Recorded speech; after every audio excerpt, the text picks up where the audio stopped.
Salam sepak bola, teman-teman netizen atau warganet yang saya hormati semuanya. Welcome back ke konten terbaru dari channel YouTube Triple B. Dan di konten terbaru hari ini saya ingin membahas tentang 3 tim yang punya peluang untuk menjadi juara dari Super League musim ini. Karena seperti yang kita ketahui teman-teman, ada Persib Bandung yang untuk sementara ini berada di posisi puncak klasemen Super League dengan selisih 4 poin dari Borneo FC yang berada di peringkat nomor 2 dan selisih 6 poin dari Persija Jakarta yang berada di peringkat nomor 3. Sebaliknya, Persija Jakarta selisih poinnya dengan Borneo FC adalah 2 poin. Oleh karena itu, seperti yang pernah saya jelaskan di konten sebelumnya dan saya ingin kembali menegaskannya di konten hari ini, bahwa 3 tim ini punya peluang sama baiknya untuk bisa menjadi juara musim ini. Tetapi di konten ini saya juga akan memberikan hasil riset yang saya lakukan tadi pagi untuk bisa mendapatkan hasil level persentase bagi 3 tim ini dari segi peluang untuk bisa menjadi juara dari Super League musim ini. Namun sebelum saya memberikan hasil dari riset yang saya lakukan sejak tadi pagi sekitar 4-5 jam, baru saya mendapatkan tuh angka-angka persentasenya. Pertama-tama saya ingin berterima kasih kepada teman-teman yang mendukung kemajuan dari channel YouTube Bola Bung Bindar, karena hingga hari ini teman-teman, jumlah subscribers telah melewati 1.273.000. Sungguh luar biasa dukungan yang teman-teman berikan untuk memajukan channel ini. Dan saya harapkan dukungan dari teman-teman akan tetap konsisten untuk bisa saya mencapai target membuat channel ini menembus lebih dari 1.500.000 subscribers sebelum akhir tahun ini, dan di jangka panjang menembus 2 juta subscribers. Dan saya yakin teman-teman punya kemampuan untuk bisa membuat saya mencapai target tersebut. Dan jangan khawatir, karena saya akan selalu membuat konten secara logis, pakai akal sehat, dan tentunya fair. Jadi sekali saya netral, maka saya akan tetap netral, dan netral. Senggol dong! Dan selain itu juga teman-teman, saya ingin menjelaskan kepada teman-teman bahwa di beberapa konten terakhir, saya memakai kacamata berwarna hitam, bahkan ketika saya juga ada tampil di platform lainnya, karena mata saya yang sebelah kiri ini baru saja dioperasi. Oleh karena itu, saya untuk sementara sebelumnya harus memakai kacamata berwarna hitam. Nah sekarang, saya ingin membahas tentang 3 tim yang punya peluang untuk menjadi juara.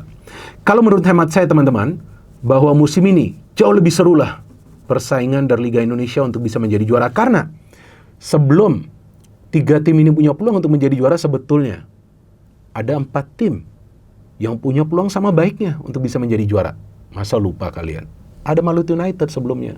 Cuma sayangnya Maluku United itu pada saat putaran kedua sudah kembali dimulai, tidak konsisten, kehilangan banyak poin mereka. Meskipun faktanya adalah bahwa Maluku United untuk sementara ini adalah tim yang paling produktif.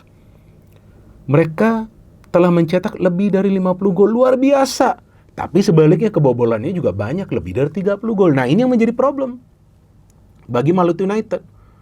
Mereka, para pemainnya menikmati jalannya pertandingan, mencetak gol demi gol. Tapi kalau defense-nya itu gak kuat, gimana caranya bisa mengoleksi 3 poin secara konsisten? Oleh karena itu mereka kehilangan banyak poin. Apalagi di kandang sekarang mereka sudah mulai kalah. Padahal bagi tim yang ingin menjadi juara, ya minimal di partai kandang itu minimal bisa memenangkan belasan pertandingan lah, lebih dari 10 kali lah. Tapi ketika para pemain Maluku United mulai sulit juga untuk mendapatkan poin sempurna di kandang mereka sendiri, kemudian form yang tidak konsisten membuat mereka sekarang tertinggal dari 3 tim ini. Pertama-tama saya ingin membahas tentang peluang dari Persija Jakarta. Kan kita mulai dulu dari yang sementara berada di peringkat nomor 3, yaitu Persija Jakarta, yang kita tahu adalah tim kedua yang paling produktif setelah Maluku United. Dan defense mereka juga nggak jelek. Kalau nggak salah baru kemasukan 22 gol. Defense kedua terbaik loh setelah Persib Bandung. Persib Bandung kan sementara ini yang terbaik, kalau nggak salah baru kemasukan 14 gol. Kemudian setelah Persija, jika saya tidak salah, baru ada Borneo FC. Jadi ya itu, inti kekuatan dari 3 tim ini sebetulnya adalah di sektor pertahanan. Cuma memang untuk sementara ini Persija unggul dari segi produktivitas gol. Dan memang di awal musim saya tidak pernah mengatakan bahwa Persija adalah salah satu calon juara atau kandidat untuk menjadi juara. Kenapa? Karena di 2 musim sebelumnya ada pergantian pelatih dan juga cara bermain yang berbeda dari Persija. Karena kita tahu sebelumnya ada Thomas Doll di musim keduanya yang bermain sepak bola ofensif dengan umpan-umpan pendek, kemudian masuk Carlos Peña yang bermain sepak bola ball possession, kemudian mengandalkan ritme permainan. Tapi ternyata ketika ada begitu banyak pemain Brazil yang dikontrak, plus tentunya pelatih asal Brazil, nah saya juga jadi bingung kok tim ini mengontrak hampir semua pemain asingnya ini asal Brazil ya awalnya ya. Ya memang Brazil kan. Saya bingung juga nih, gak salah nih. Ternyata mereka memulai kompetisi ini dengan gaspol, gila, menang bagus. Tapi sebetulnya dari awal saya sudah melihat dari 2 pertandingan awal, sebetulnya Persija tuh punya masalah di pertahanan. Bukan artinya Rizky Ridho dan Jordi Amat ini jelek, enggak. Tapi agak lamban untuk recover position setelah mereka berani bermain offensive football. Dan menurut saya Persija nih tim yang paling menghibur permainannya. Enak banget nonton pertandingan Persija. Tapi kan bermain indah belum tentu membawa Anda ke puncak untuk bisa menjadi juara, belum tentu juga. Bukan artinya gak bisa, belum tentu. Kecuali defense-nya ini solid juga. Ternyata defense-nya memang gak solid sehingga ketika partai away juga yang seharusnya di atas kertas itu Persija minimal bisa mendapatkan 1 poin, tapi mereka kalah. Karena kita tahu lini pertahanan ini kadang-kadang kehilangan posisi lah ketika mereka setelah mereka membangun serangan ke ruang pertahanan tim lawan, karena kan hampir semua pemain terlibat. Untuk menyerang itulah sepak bola ofensif yang diterapkan oleh Mauricio Souza. Berani juga dipelatih, karena kita tahu lah track record dari tim-tim yang juara sebelum-sebelumnya itu adalah tim-tim yang bermain dengan strategi pragmatis. Ya boleh saja bermain menyerang, tapi kan nanti kita lihat endingnya seperti apa. Kalau gak bisa juara, ya sayang juga, terus buat apa bermain indah? Bukan artinya harus bermain jelek, enggak. Tapi strategi itu harus sesuai dengan kompetisi yang berjalan. Artinya ketika sudah melewati putaran kedua harus lebih berhati-hati lagi. Karena kondisi stamina dan fisik para pemain tentulah sudah beda dengan awal musim. Jadi tentu harus lebih cerdas untuk bisa mengubah style of play di tengah jalannya pertandingan. Nah itulah yang biasa dilakukan sebelumnya oleh Bojan Hodak dan juga sebelumnya oleh Bernardo Tavares, oleh Teko dan juga oleh Simon McManamy. Saya berbicara hanya tentang tim-tim yang menjadi juara setelah dimulainya era Liga 1, kemudian sekarang kita kan di Super League. Jadi itu yang sangat penting sekarang bagi Persija, bagaimana tim ini bisa mempertahankan momentum. Dan saya ingat bahwa target dari Persija di awal musim itu adalah untuk sapu bersih pertandingan-pertandingan mereka ketika mereka bermain sebagai tuan rumah. Tapi ternyata kan itu tidak terrealisasi. Banyak poin yang mereka hilang juga di kandang mereka sendiri. Buktinya di 2 pertandingan terakhir gagal meraih kemenangan, kehilangan 4 poin. Nah ini 4 poin yang sangat disayangkan yang mereka kehilangan. Kalau seandainya mereka dapat nih 4 poin, kan sekarang mereka lebih dekat ke Persib Bandung. Iya dong, artinya sekarang hanya akan selisih 2 poin. Tapi ya sekarang ketika nasi sudah menjadi bubur, ya percuma juga kalau disesalkan. Yang penting dilihat lagi ke depannya seperti apa. Dan saya baru sekarang bisa melihat dalam 3-4 pertandingan terakhir, ternyata Persija gak punya kiper sebaik seperti yang dipunya oleh Persib dan juga Borneo FC. Walaupun kita tahu rekor kebobolannya juga gak buruk-buruk amat. Tapi enggak, kadang-kadang sering salah antisipasi atau dari second ball tuh sering kecolongan Persija. Jadi kalau menurut saya, walaupun Persija sekarang ini tertinggal jauh, tapi mereka masih punya peluang sama baiknya. Namun kalau dari segi level persentase nih, ya kan, saya ingin memberikan persentase 30%. Bagi Persija, ini kan 100 nih, 100% ini harus kita bagi antara 3 tim ini teman-teman. Harus antara 3 tim. Kenapa saya berikan 30%? Karena Persija masih punya problem di posisi penjaga gawang dan defense. Dan tengah yang sekarang dengan adanya Jordi Amat artinya lebih ofensif. Berarti lebih sering para pemain tim lawan itu bisa masuk ke area pertahanan Persija. Coba lihat dalam 3 match terakhir. Lebih banyak mereka bisa penetrasi. Nah artinya jika area-area ini bisa dibenahi oleh Mauricio Souza, tentu peluang mereka akan lebih besar. Dan sekarang saya ingin membahas tentang Borneo FC. Ini tim yang saya pikir adalah tim yang terbaik dalam mengatur tempo permainan. Dan tim ini kita tahu sampai menit-menit akhir pun punya kekuatan untuk bisa mencuri poin. Itu mereka sudah buktikan dalam begitu banyak pertandingan musim ini. Dan sebetulnya Borneo FC juga punya yang namanya kedalaman skuad.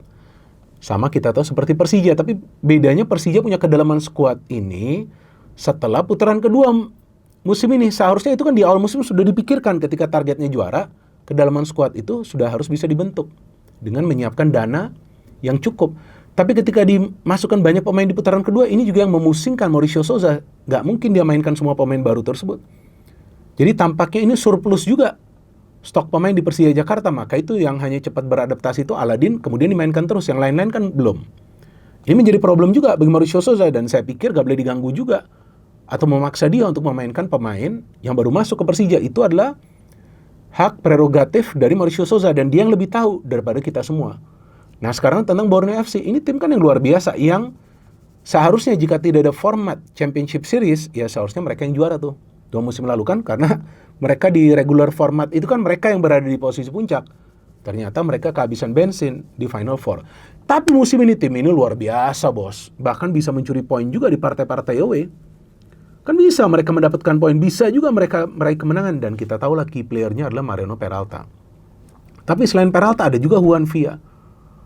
Selain Juan Villa sekarang ada juga Astina. Di belakang kita tahu mereka punya defensive line yang sangat solid. Dengan Christoph, dengan Komang Teguh, dengan Kak Sambu. Kemudian ada Rivaldo Pakpahan di tengah, sekarang ada Anis, ada Kei Hirose, plus ada Nadio Argawinata. Nadio ini kan lagi luar biasa juga formnya.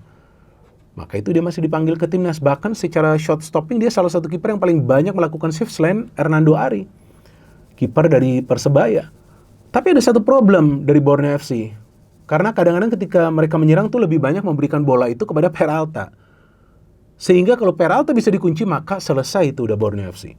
That's why sekarang mereka punya Astina di putaran kedua untuk memberikan bala bantuan kepada Peralta. Dan itu berhasil dalam beberapa pertandingan terakhir bagi Borneo FC. Nah ini sudah tambah kekuatan Borneo FC di putaran kedua. Dan mereka juga punya problem dari segi finishing dari Obieta. Obieta itu seharusnya sudah mencetak minimal 1 gol lawan Persib. Banyak kehilangan peluang dia. Walaupun ada gangguan juga dari para pemain Persib siapapun yang mengawalnya. Tapi Peralta cukup luas juga area yang dia punya lawan Persib ketika bermain di Samarinda.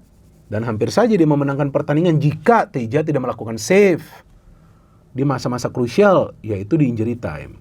Artinya tim ini punya kemampuan untuk bisa menjadi juara, tinggal bagaimana mereka punya konsistensi untuk melakukan finishing. Dan sekarang saya ingin membahas tentang Persib Bandung yang sementara ini di posisi puncak dan kemungkinan bisa saja menjadi juara untuk ketiga kalinya ya. Artinya hat-trick, dan tentu itu akan menjadi sejarah di sepak bola Indonesia karena di era sepak bola modern atau setelah era Liga 1, Persib jika bisa hat-trick juara sudah luar biasa. Nah kita lihat Persib ini adalah tim yang paling banyak mendapatkan poin di kandang mereka sendiri. Ya kan mereka sudah menang 13 kali, artinya 39 poin. Itu jumlah poin yang sangat banyak. Tapi di away, beberapa kali dalam posisi leading, unggul, mereka tuh kehilangan poin. Nah ini yang menjadi catatan tentunya yang harus diperhatikan oleh Bojan Hodak. Saya tidak ingin mengatakan bahwa Bojan Hodak ini salah dalam menerapkan strategi, tapi ketika lawan tim yang di papan tengah dan papan bawah, sebaiknya juga jangan langsung parkir bis. Karena kualitas Persib itu jauh di atas itu. Kecuali lawan Borneo FC itu bisa dimaklumi. Oke lah main langsung defensive low block karena Borneo FC bagus timnya.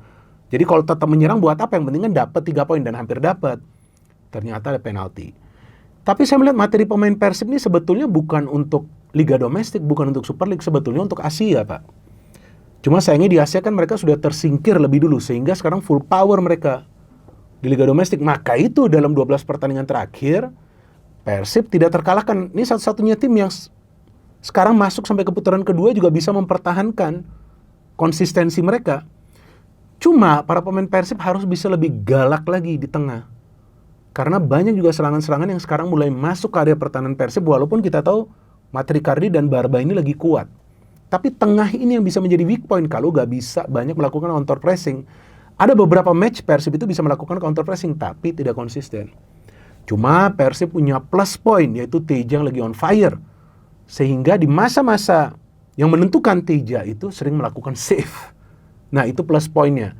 Tinggal bagaimana di tengah ini pressingnya itu lebih kuat, dan di depan finishingnya harus lebih konsisten. Apakah itu dari Jung atau juga Ramon. Dan memang banyak yang mengkritik William Barros. Saya pikir ya William Barros sekarang ini lebih fokus bagaimana caranya dia bisa terlibat dalam proses permainan dan ikut bertahan ketika timnya diserang, bukan hanya untuk mencetak gol. Oke, selain itu juga saya ingin memberikan sedikit gambaran tentang sisa pertandingan bagi 3 tim ini. Nah Persija nih, sebetulnya di putaran kedua Persija lebih diuntungkan karena banyak match mereka lawan tim-tim yang kuat di kandang, tapi sayangnya mereka kehilangan poin kan lawan Borneo dan juga lawan Dewa. Nah, Persija setelah ini, saya hanya ingin membahas 2 pertandingan selanjutnya dari 3 tim ini ya. Persija ini berat selanjutnya. Lawan Bayangkara away, kemudian akan menjamu Persebaya. Oke lah, Persebaya memang timnya belum stabil, tapi Persebaya tetaplah punya kemampuan untuk bisa menyulitkan Persija. Apalagi form mereka di kandang sedang tidak stabil, Persija ya, padahal mainnya di Jazz. Jadi lawan Bayangkara ini, Persija Kalau sampai tidak mendapatkan full point, saya pikir akan kesulitan untuk bisa menjadi juara musim ini. Nah, tadi saya memberikan persentase 30% bagi Persija, saya juga memberikan persentase 30% bagi Borneo FC, ya, karena dua tim ini adalah tim yang sedang mengejar Persib, ya dong. Artinya Borneo dan Persija punya peluang yang sama untuk bisa menggeser Persib, tergantung bagaimana mereka di dua pertandingan selanjutnya. Nah, Borneo FC dua pertandingan selanjutnya lebih mudah di atas kertas, ya kan, lawan Madura United away, lawan PSBS Biak home. Tapi ini dua tim ini juga berada di ambang-ambang degradasi, artinya mereka akan all out. Berarti di dua match selanjutnya ini para pemain Borneo FC tidak boleh menganggap remeh tim lawan. Sedangkan Persib Bandung saya memberikan persentase 40%. Dari sisa 9 laga ini, dari total 100% yang dibagi di antara 3 tim ini. Ya, artinya Persib hanya unggul 10% dari dua pesaing lainnya. Dan saya ingin menjelaskan dua pertandingan selanjutnya bagi Persib yang bisa menentukan arah persaingan. Ya, sama juga bagi Persija dan juga bagi Borneo FC. Next match lawan Semen Padang. Saya sudah mewanti-wanti juga ini di platform Liputan 6 Sport.